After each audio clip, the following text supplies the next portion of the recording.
Hello, and thank you for joining Hold On Ministries for a chapter a day. Today, we will be reading from Genesis 30. When Rachel realized that she could bear Jacob no children, Rachel became jealous of her sister and said to Jacob, "Give me children. If you don't, I may as well be dead." Jacob was angry at Rachel and said, "Do you think I'm God? God alone has kept you from giving birth." She said, "Here's my servant Bilhah. Sleep with her, and she will give birth for me.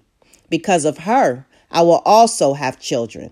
So Rachel gave her servant Bilhah to Jacob as his wife, and he slept with her. Bilhah became pregnant and gave birth to a son for Jacob. Rachel said, "God has judged in my favor, heard my voice, and given me a son." So she named him Dan.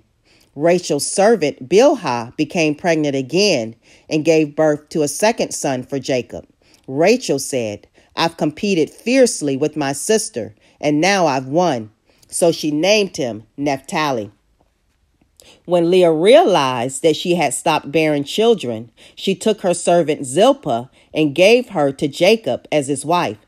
Leah's servant Zilpah gave birth to a son for Jacob, and Leah said, "What good luck." So she named him Gad.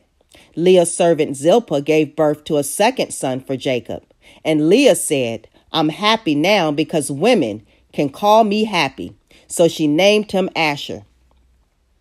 During the wheat harvest, Reuben found some erotic herbs in the field and brought them to his mother Leah. Rachel said to Leah, "Give me your son's erotic herbs." Leah replied, "Isn't it enough that you've taken my husband? Now you want to take my son's erotic herbs too?" Rachel said, "For your son's erotic herbs, Jacob may sleep with you tonight."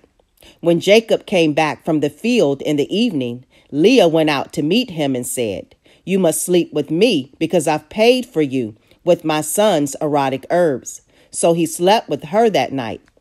God responded to Leah. She became pregnant and gave birth to a fifth son for Jacob. Leah said, "God gave me what I paid for, what I deserve for giving my servant to my husband." So she named him Issachar.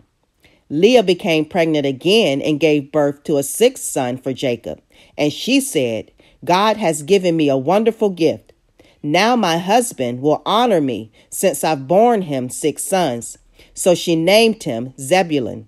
After this, she gave birth to a daughter and named her Dinah. Then God remembered Rachel, responded to her, and let her conceive.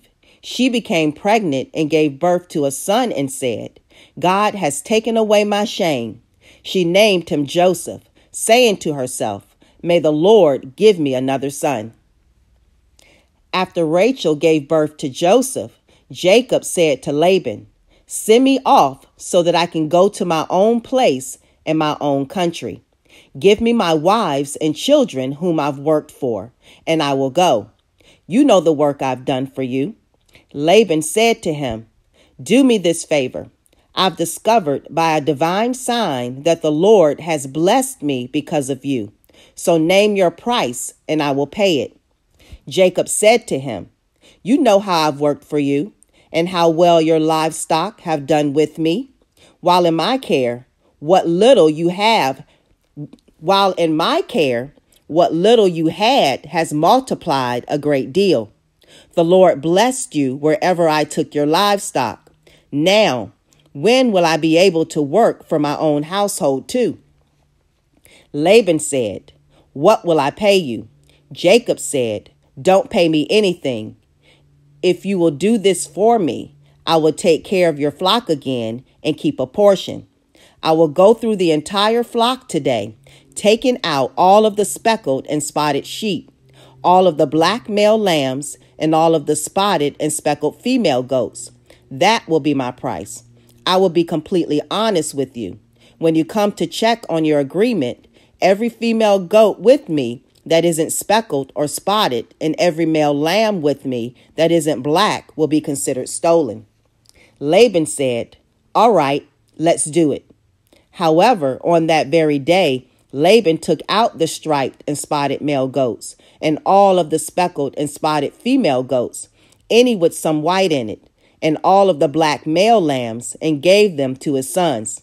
He put a 3-day trip between himself and Jacob, while Jacob was watching the rest of Laban's flock.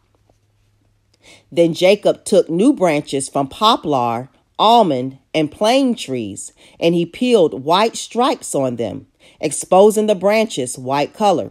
He set the branches that he had peeled near the watering troughs, so that they were in front of the flock when they drank, because they often mated when they came to drink.